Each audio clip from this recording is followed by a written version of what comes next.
গাজা এখন শুধু ভৌগোলিক নাম নয়, বরং অবরোধ, যুদ্ধ ও মানবিক বিপর্যয়ের প্রতীক। এমন পরিস্থিতিতে অবরুদ্ধ এই উপত্যকার উদ্দেশ্যে রওনা হন বিশ্বের ৪৪টি দেশের মানবাধিকার কর্মী, সাংবাদিক, চিকিৎসক সহ ৫০০ জন।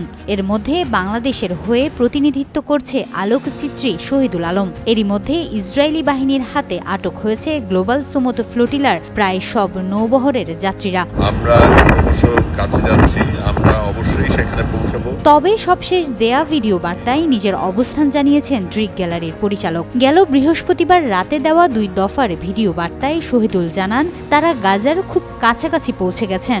বৃহস্পতিবার রাত ১০টার দিকে দেওয়া দ্বিতীয় ভিডিওতে শহীদুল আলম জাহাজের ছাদ থেকে আশপাশের দৃশ্য তুলে ধরে ওই বার্তা দেন। ভিডিওতে তাকে হাসি মুখে সহযাত্রীদের সঙ্গে কথা বলতে দেখা যায়। এর আগে সন্ধ্যা ৭টা ৩০ প্রথম ভিডিওটি তিনি জাহাজের কক্ষ থেকে দেন, যেখানে জানান উত্তাল সমুদ্রের কারণে তিনি কিছুটা অসুস্থ হয়ে পড়েছেন।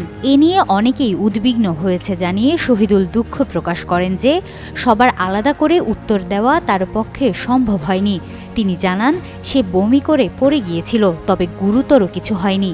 জাহাজে ২০ জন ডাক্তার ও নার্স থাকার কারণে তিনি ভালো চিকিৎসা সেবা পাচ্ছেন।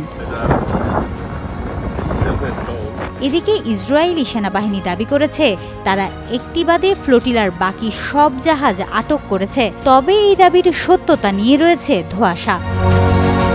হিমাতুল জান্নাত, যুগান্তর নিউজ।